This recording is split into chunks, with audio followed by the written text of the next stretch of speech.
I'd like to take this opportunity to thank my colleagues for making me feel so welcome.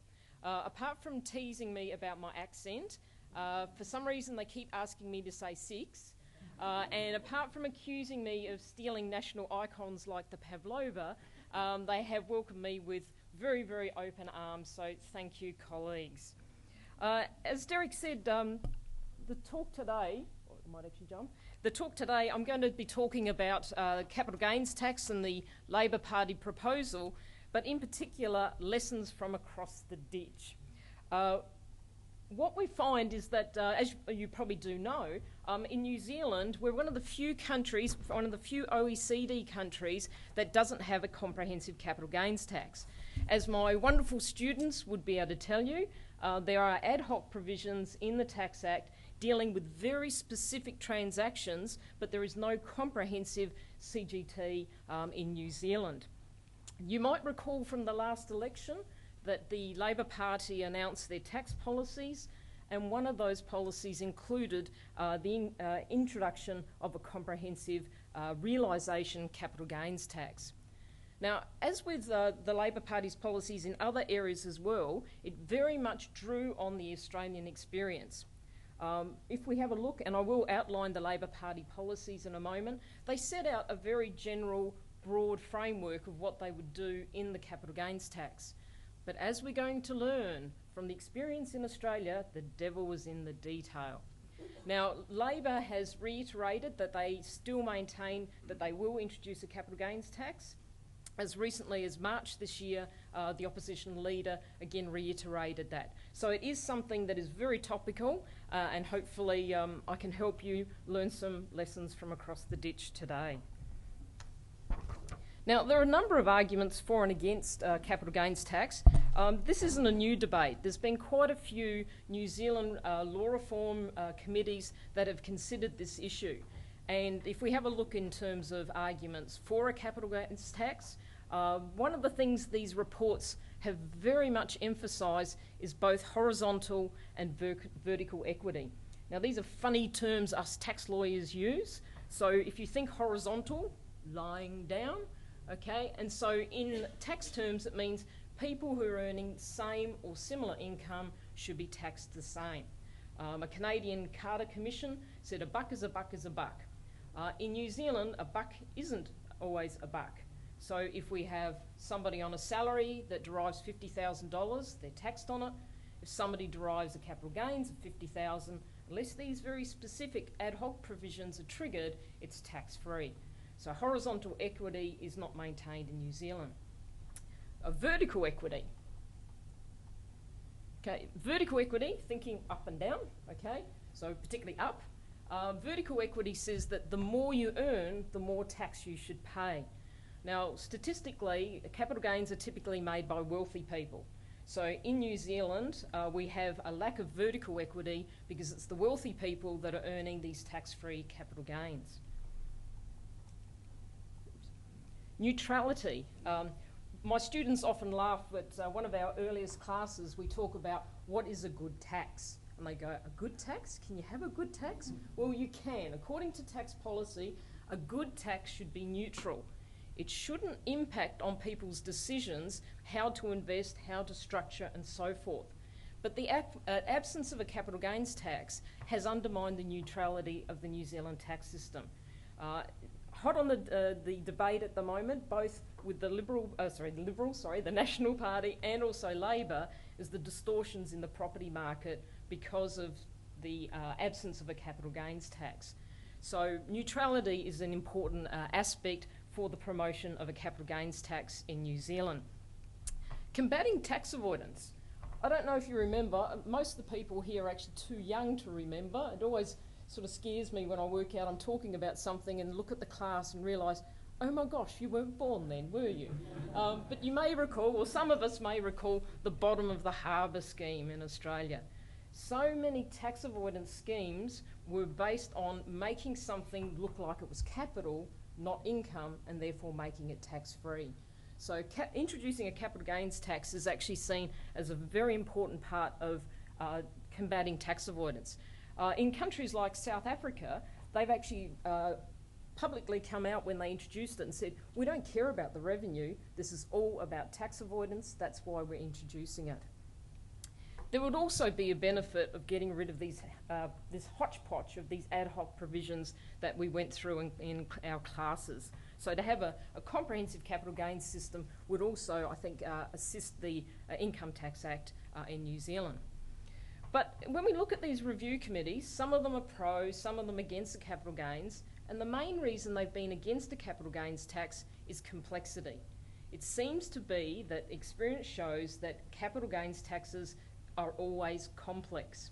Now, what I'm going to show you today, the Australian experience shows that that should not be lightly rejected. Capital gains taxes can be the most complex aspect of a tax act, and so it is important when you're making that decision whether to proceed down that track. Are you going to do it? And if you are, beware of the potential for complexity. The McLeod Review highlighted this issue when it ultimately concluded that we shouldn't have a capital gains tax in New Zealand. It said that one of the things that really creates this complexity are the key design issues. And it, in its issues paper in 2001, identified 2 key design issues that have proven to add to the complexity of capital gains tax. The first one that we're going to look at is what is an asset. So if you're going to have a capital gains tax that revolves around, for example, the disposal of an asset, what is an asset? How are we going to define that? The second design feature the McLeod Review pointed out can create incredible complexity, as we're going to see today, is what is a realisation event for capital gains tax. What the McLeod Review was getting at is what's going to be the trigger. Okay, what actual transaction is going to be caught by the capital gains tax regime? Now, we're going to see that under the Australian regime, they've tried to catch everything. They've just reached far too far, and that has really added to the complexity. So, as I say, what we're going to do today is there's a lot of issues we could talk about in terms of the complexity of the Australian CGT, but we're just going to focus on those 2 design features and show how the Australian CGT has been, is really complex. Now, ultimately, I'm essentially saying, don't copy us, okay? Don't copy the Australian regime as the South Africans, my Bocky friends, sillily did. They copied the old Australian CGT, and so they now have quite a tricky capital gains tax regime. So I guess the theme of today's address is there's many lessons to be learned from across the ditch. Just to briefly talk about the Labor Party proposals so that you have a political context. As I mentioned before, the Labor Party is proposing a realisation-based CGT of general operation. Just to explain that, there is no CGT that has worked in the world that is based on accruals, because otherwise what that would mean is every year you have to revalue your assets and you get taxed on that accrual. There's only been, I think it was in Belgium, they tried with shares because they're readily valued, but an accruals regime doesn't work. So the Labor Party was quite correct in saying if we do have a CGT in New Zealand, it needs to be realisation based when you sell of it, when you dispose of it. As in a number of countries, the Labor Party proposal is that capital gains will be taxed concessionally. So the idea is that they'll only be taxed at a rate of 15%. No indexation. What this means is that a lot of countries have realised that it's unfair to tax you on purely inflationary increases, and there's a number of ways you can give there a concession. What I mean by that is property goes up as the CPI goes up, as inflation goes up, and they're not real gains, they're inflationary increases. So what some countries, such as Australia, originally did is index the cost base, so index the asset and say, well, the real value of that asset is X once we take CPI into account. The Labor Party has said, nope, no indexation, because it can be quite complicated, but instead taxed at the concessional rate of 15 cents in the dollar. It's one of the things that's quite common is that capital losses are quarantined against capital gains. What this means is that if you actually sell an asset and make a loss, you can't offset that against, for example, your wage or other assessable income. You have to wait until you make a capital gain, hopefully one day down the track, and you can offset it against that. It is actually quite common to quarantine capital gains in this way. I don't think it's fair, but it is common. The Labor Party said that their proposals would apply to assets that were acquired after the valuation day. So under their proposal, they will have a start date, and it will only apply to assets acquired after that start date. As we find in Australia, even that can be complicated because people having all sorts of naughty, shonky schemes to ensure their assets are pre-CGT rather than post. They said that there would be certain exemptions, certain concessions, principal residence concession, personal use assets, collectibles, and also some concessions for small business. I won't explain necessarily what rollover relief is in a technical way. It's just more or less saying we won't tax you this time, we'll get you next time. They said they would have rollover relief for assets passing on death and assets passing on, for example, divorce and other relationship breakdowns. So in a very, very generalised explanation, that's really the Labor Party's proposals. Now, as I say, that's really broad, and we'll find that the devil really is in the detail. If we have a look at the Australian legislative history, we had the 1974 Asprey report recommend that we should have in Australia a CGT based on those arguments I mentioned before, equity and neutrality. In 1985, the White Paper again reiterated the need for a CGT, and soon after, the capital gains tax, the first version, the original version, was introduced into the Australian tax regime. So we find the first capital gains regime was in Part 3A of the 1936 Act, and what we find is subsequently it was rewritten into Chapter 3 of the 1997 Act. Now, because the McLeod review highlighted these design issues, I'm actually going to look at both the original regime and the current regime, because both of them show how complex these basic design issues can be.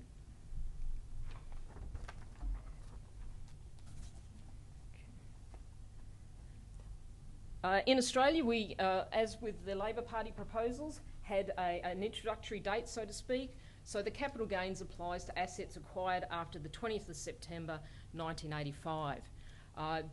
Purportedly, it applies to all taxpayers. Some regimes only tax certain entities, so certain types of entities. In Australia, it applies to all taxpayers. Originally, we had the indexation system, so to ensure that there wasn't a tax on inflationary increases, we used the CPI figures, the Consumer Price Index, to inflate, so to speak, the price of the asset so that inflationary increases weren't taxed. In 1999, there was a major change. They got rid of indexation and they introduced a 50% discount for individuals and trusts on certain CGT transactions, and for superannuation funds, 33.33%. So we now in Australia have a discounting, but nothing like the Labor Party proposals of 15 cents in the dollars. For the average person, natural person, 50 cents, 50% discount. I'll just, before I look at the specific design issues, just give you an overall of the two regimes, how they sort of, I guess, the trigger provisions or charging provisions. The original version of the Australian CGT revolved around Section 160L, and that said that essentially the trigger for CGT is the disposal of an asset that you owned.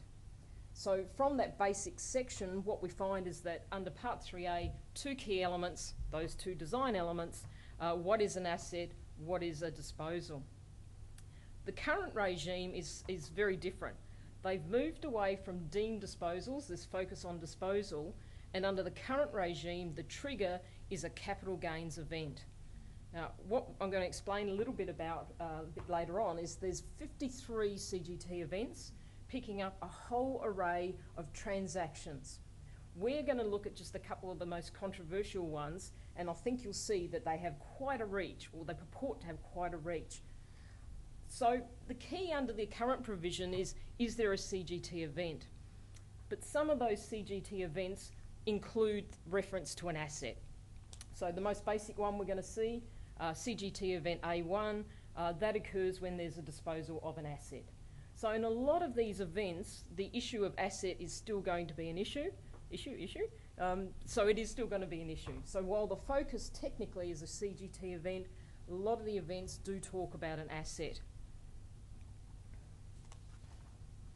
Okay, taking that first design issue, what is an asset? Now, the original definition of an asset for CGT purposes was in section 160A. And at first glance, it looked like it was really broad. It talked about that it includes tangible assets, intangible assets, really broadly worded. But one of the things they did in the drafting, they said asset means property, means any form of property. And what the Australian court said is that word means this is an exhaustive statement. It's not saying includes, an asset means property. And so in Heppel's case, they said this is an exhaustive statement of what is an asset, therefore an asset must be property, it must be proprietary in nature. And we're going to see in a moment that not all rights are proprietary. Curling's case reiterated that point and pointed out that if you look at section 160L, it talked about a disposal of an asset that you own. So if you are disposing of something, surely it has to be capable of transmission. And so again, they reiterated that it must be property because the essence of property is that it's capable of transmission. So because of the drafting of section 160A, the original definition of asset was confined to proprietary assets to the exclusion of personal rights, which I'll explain in a moment, and popular rights. Personal rights are not capable of transmission. There can't be a change in ownership, can't be a disposal. Popular rights aren't even known to law, so they certainly can't be disposed of. They certainly are not capable of transmission. So under the original regime, only proprietary rights were assets. Just to give you an idea of why that's significant, in particular the Heppel's case, Justice Gamal talked about what are personal rights and gave some examples. And he talked about shows as an action. Okay, this is a funny legal term we use, but what it means is right to sue. Okay, so a shows in action is a right. Okay, it is known to law, and to use again the normal language, it's the right to sue someone. Sometimes this right to sue can't be transferred. You can't sell it. So, for example, if Ian was to run over me in his car and break my leg, I would have a right to sue him for personal injury. I can't sell that right to sue. It is inherent in me. I can exercise it, I can sue him, but I can't sell it to Marnie.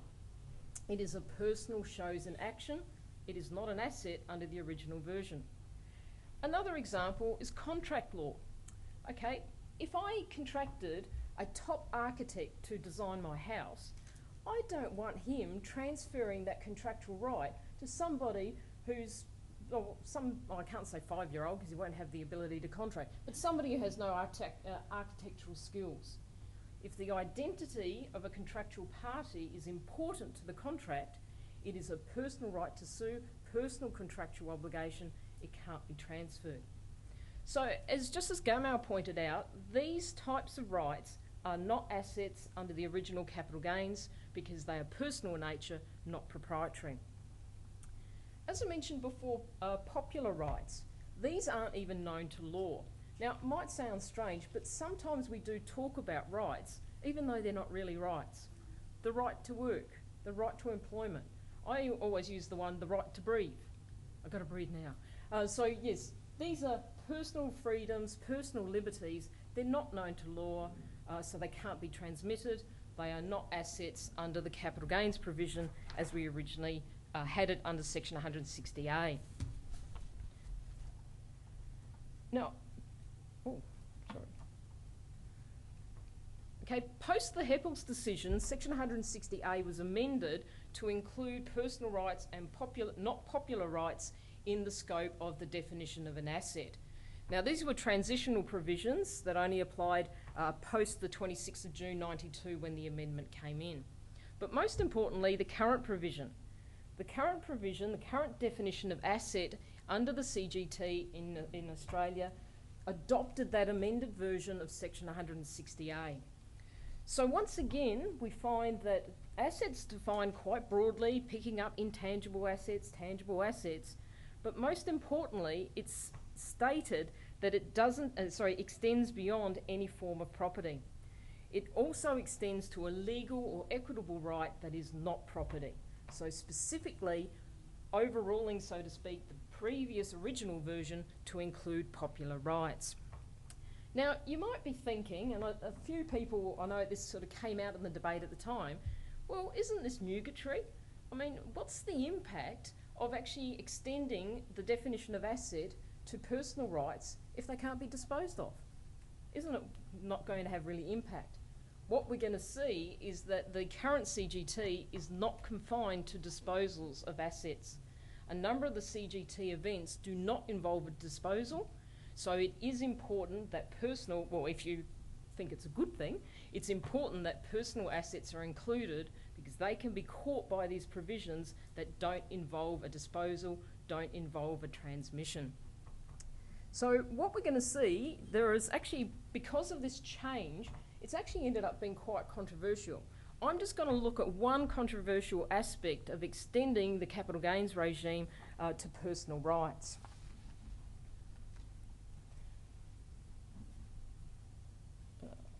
Okay, so, under this extended definition of asset, what we find is it includes any legal or equitable right, and that would include an legal or equitable right to compensation.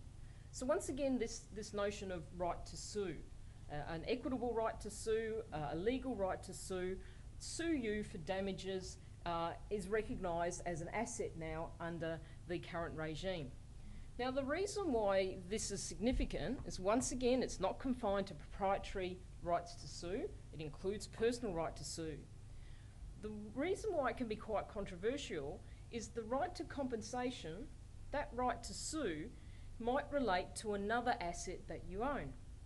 So, for example, if I've got a piece of property that is damaged, okay, so we'll blame Ian again. So Ian comes along and he comes through, hacks off my trees and my property, he damages my house. I've got the right to sue him for compensation. That right is seen as a separate asset, and it's a separate post-CGT asset.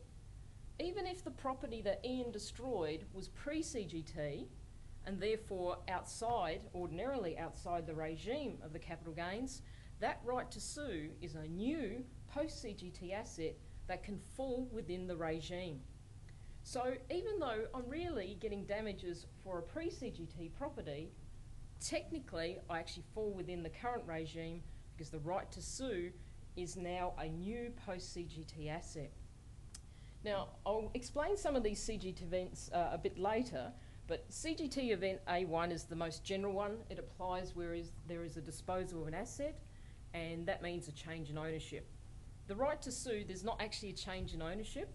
So I have the right to sue Ian, but when I sue him, he doesn't actually get my right to sue him. You know what I mean? It's just correlative. So there's no actual disposal. But what we're going to see is these other CGT events don't require a disposal.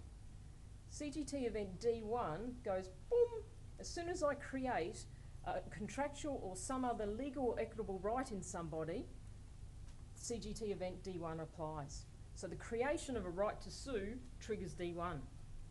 When Ian finally coughs up and performs and gives me the money, then that right to sue him disappears, and we're going to see CGT event C2 applies.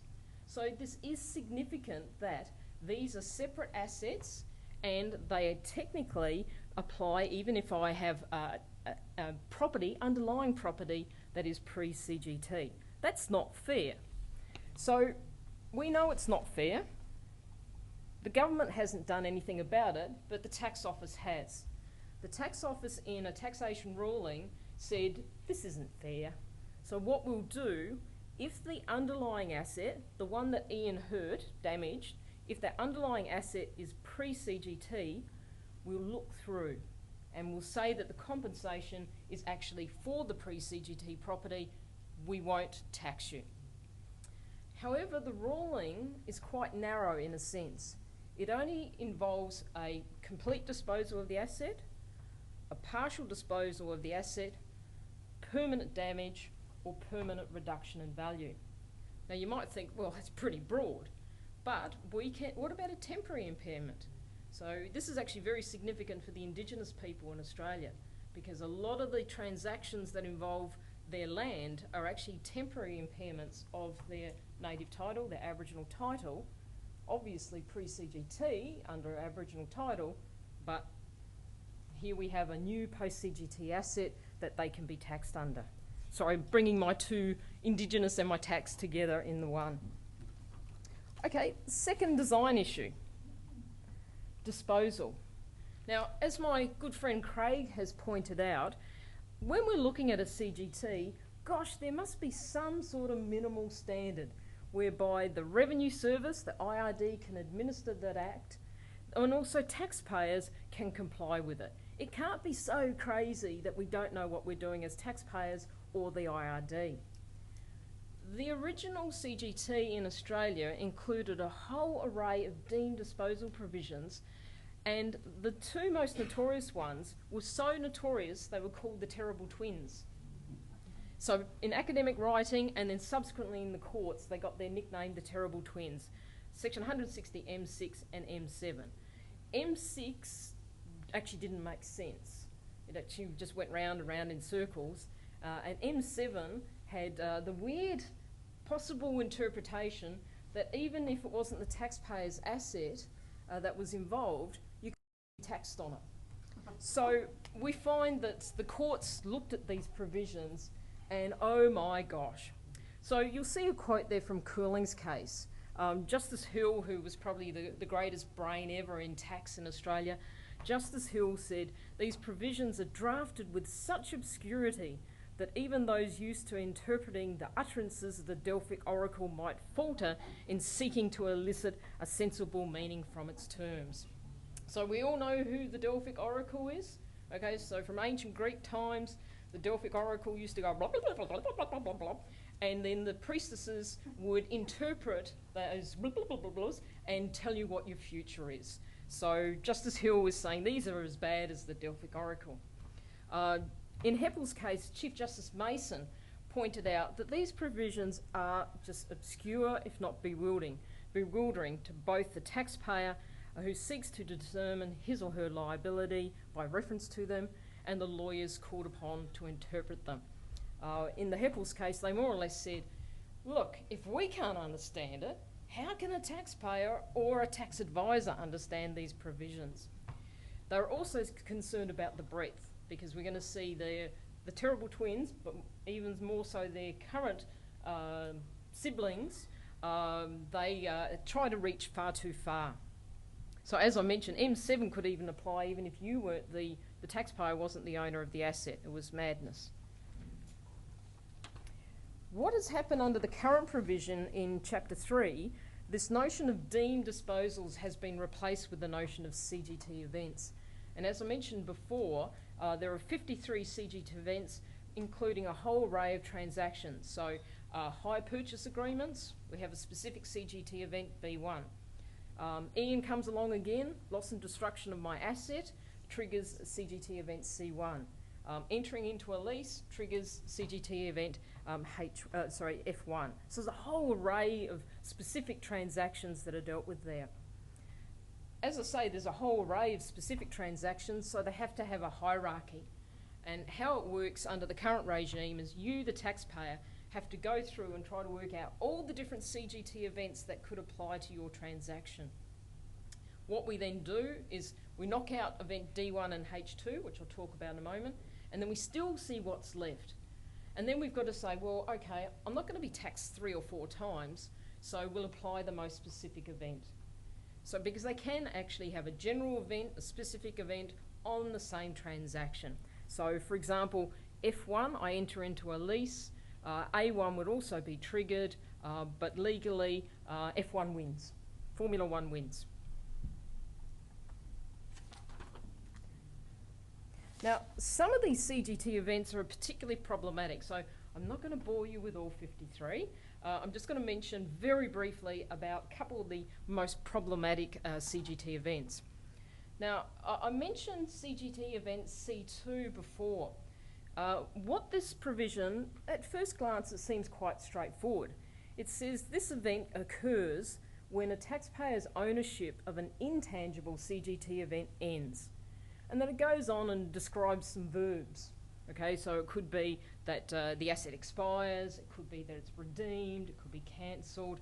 A lot of the language picks up on the sort of shares, the redemption of shares and that sort of thing. Now, after a bit of resistance, the High Court in Australia said, it's much wider than that. It includes the performance of contractual rights. Now, what the High Court in Orica said is, if you think about it, if you and I have a contract, I have a right to sue you for non-performance. A right to sue again, and we know a right to sue is an asset under the current capital gains regime. Now, every time you perform one of your contractual obligations, I can no longer sue you for that because you've done it. So I can't sue you. But my ability to sue you has just gone poof, it's gone. So what the High Court in Orica said is that every time there is a performance of a contractual obligation, event C2 occurs. Because my right to sue has gone poof, it's gone. I can't sue you anymore. My ownership of an intangible asset, and asset includes part assets, has disappeared. So again, what I was talking about before, an example of a very wide provision. It's sibling. If we're going to have the terrible twins, we might as well have terrible twins in this context. C2 and D1. D1 occurs, and I mentioned this briefly before, D1 occurs every time you create a contractual or some other legal or equitable right in another person. Now, you can probably pick up there's no word disposal there, no word change in ownership. There is no need for an asset to go from one party to another. It is triggered every time I create a contractual right in you. It is triggered every time I get a tortious right against Ian. Okay? Any legal, any equitable right, including contractual rights. So essentially, every time you enter into a contract in Australia, any time you have a tortious right accrued in you, tortious right accrued in you, D1 applies. Now, what's important, or another thing that's important about D1 is essentially denies you a cost base. So what it says is that the only thing you can offset against the capital proceeds, the money you get for creating this right, are any incidental right, any incidental costs. You might have legal costs involved in creating the contractual right, but apart from those minor incidental costs, you're going to be taxed on the whole proceeds. So each CGT event has its own little rules of how to calculate the capital gain. In D1, you're essentially denied a cost base. We're going to hit you on every dollar. Now you can probably see the interaction between D1 and C2. So I create a contractual right in you, okay, D1 occurs. When that contractual right is performed, C2 occurs. So we actually have these interplay between these two CGT events. I'll just mention one other one, which again is a, I guess, quite a broad-reaching one, and that's event H2. H2 occurs if there is any act, transaction or event that occurs in relation to your CGT asset. What this is getting at is I've got my asset here, it's still intact, I haven't sold it, but there is some side transaction that impacts on it. Something side transaction that relates to it. The example the legislation gives is, say, a council says, look, we will give you a financial incentive if you speed up your development of your land. So I've still got my land there, I haven't sold it, but I've got this incentive to actually start work now rather than say next year. Bang, H2 applies. So again, there's no disposal, but there is a transaction that relates to that asset. That's enough for H to apply. Once again, ooh, we want the dollars. Okay, so effectively denied a cost base. Only incidental costs. In that example, I can't see any incidental costs. Only any incidental costs can be offset against those, that incentive payment. You get taxed on the whole lot. Now, these are just examples. I mean, I could speak for weeks on the complexity. As my colleagues know, there is a much greater degree of complexity in the Australian capital gains regime than I've set out. There are complex rules about the operative date. As I mentioned, people will organise transactions so it looks like I'm actually selling a pre-CGT asset rather than the true asset I'm selling, which is post-CGT. I can explain some examples, but there are complex rules, anti-avoidance rules, that make this complex. There's complex rules dealing with capital gains and losses. People, for example, will try to avoid the normal rules about calculating a capital gain by doing a shonky non-arm's length transaction. So we've got to have provisions about that. We'll have shonky transactions where I gift it to you. So we've got to have provisions about that. So there's all sorts of complexity, both as to the cost of the asset, the capital proceeds, the money you get. The concessions. Oh my gosh, are they complex. Now you remember the Labor Party said that one of their concessions is going to be the main residence, the principal residence. These provisions in Australia are so complex. The reason why they're complex, they try to think of everything that could happen in regards to your home. For example, I buy a block of land, not a block of land with a house on it. I buy a block of land, I subsequently build on that, and it becomes my home. Now, in Australia, you're supposed to count the number of days it's your home, but when it was a block of land, it wasn't my home, I wasn't living there. Oh, that's not fair, so we've got to have a special rule for that. You go overseas, okay? You go overseas for a contract job for 3 years. Oh, we've got to have a special rule for that. And so on and so on and so on. So it's incredibly complex, the main residence. The death provisions, not so bad, but some complexity there. The rollover provisions, trying to work out what your cost base is going to be when, if Dad had pre-CGT assets, oh, we can't let you get away with that. We'll make it a post-CGT asset, but we've got to put a new price on it. Things like that. So they're relatively straightforward, the death ones, but a bit of complexity there. The replacement asset provisions, oh my gosh. It depends on whether you get an asset or money or both, and how much you get and how much you then spend on the replacement. Oh, it's mind-boggling. So the concessions are really complex. It's not just these key design issues.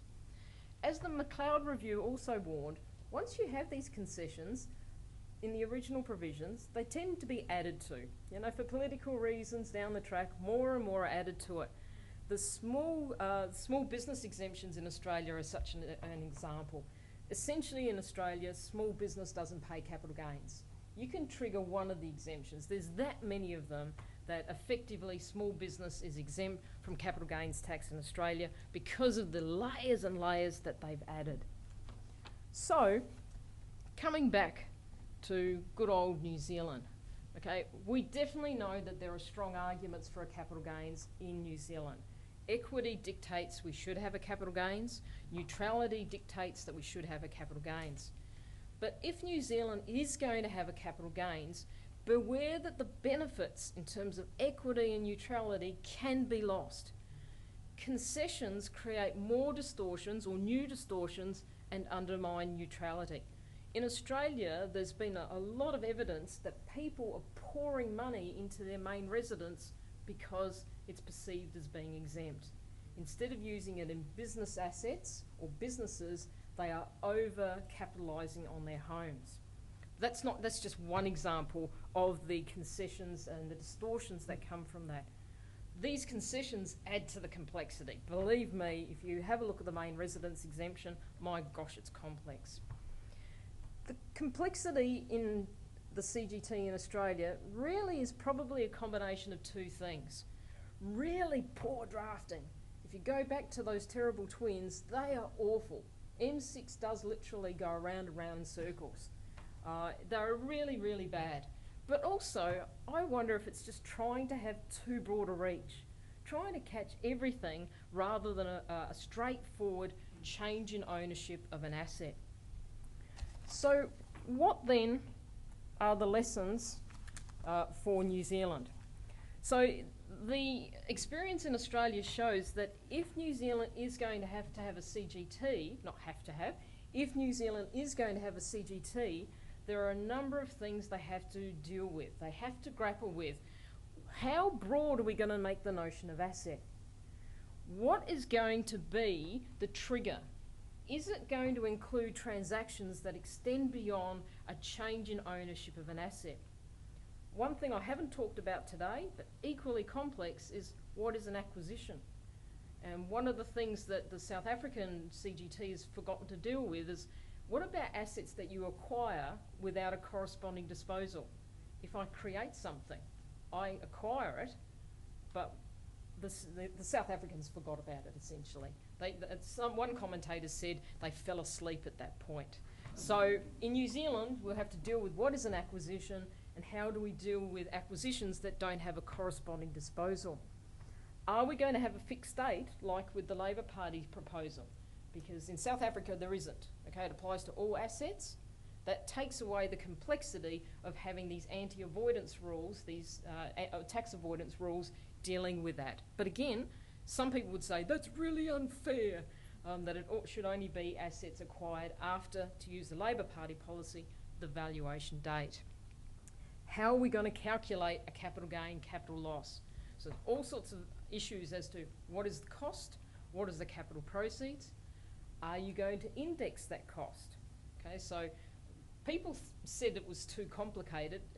You only need two figures to work out your indexation factor. Even I, who cannot add up, I'm a lawyer, not an accountant, I can't add up, I could index the cost base. It was really quite straightforward.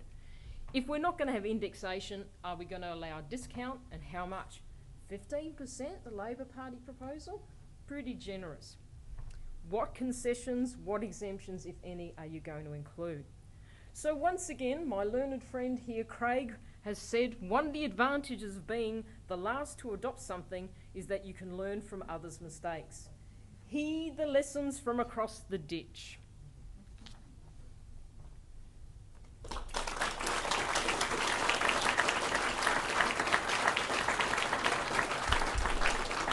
Don't go away, don't go away. Thank you, Professor Cassidy. And now we do have some time. We don't often have questions at these events, but I'm sure that there are lots of questions that people would like to ask. So please don't move away from the mic. Right. Does someone have a question? Yes, here. From the Australian experience, at least initially, was there any of people not selling assets because they didn't want to pay, for example, housing? If the housing was subject to maybe a holiday house or a second house, because we have a problem with, we're told about housing affordability, especially in Auckland, and if people just won't sell their house, got to wait for someone to die. Yes. To get a house. So yes, I think one of the reasons, perhaps because of the indexation and some of the other concessions, it didn't seem to have that impact. There wasn't, I mean, that was certainly one of the fears, but it certainly didn't have that impact. What we did find is people didn't declare it, and then what happened was the equivalent IRD, the ATO, went through the LTO and looked at all the land transactions, and they just did a major focus on that, and people got hit. So there wasn't so much not selling, just not declaring. Another question, Eddie? Yes. One of the political justifications for having CGT is that it will get rid of things like the Auckland property bubble. Given the experience in Australia and around the world, how realistic is that? I think it is realistic. I think that one of the things that we've seen, certainly in Australia, also before the CGT, was the distortion in the property market, and it certainly did take away that incredible incentive to focus in land. It certainly did have a big difference, yes. Just to follow up, is that the property boom in Australia has been greater than New Zealand over the last 10 years. We've had a CGT for both of those times. So how does it have to different? Well, what it was is that it was really affecting people's decision was the lack of tax. If your decision is, I'm going to make a good commercial decision, in the sense us tax policy people don't mind. but it was the fact that there was this real distortion of putting it in that particular type of, I was going to say entity, that particular type of investment. So the boom is there, but the boom has actually nevertheless involved a lot of sales, if I can put it that way. So it's not people just holding on to property and saying, well, this is ultimately going to be, you know, CGT free, so I'm just going to sit on it. There have been a lot of transactions. I'm not sure exactly what triggered the boom in Australia, because you're right, but then the bubble did burst, and a lot of property, particularly high-end property, went not only back to what it was, but lower. So in Toorak, for example, in Melbourne, the prices are actually, of property is now less than before the boom. So it was obviously other forces that were doing that, and not the tax regime. Other questions, someone? Be kind, John. Why do you think Australia has such gratuitously complicated tax and corporation? What is the Just for those who didn't hear, the question is, why does Australia have gratuitously complicated tax in this area? I think a lot of it is placating to business. I know business, the big business lobby in New Zealand is very strong, but it's nowhere near as strong as in Australia, especially small business.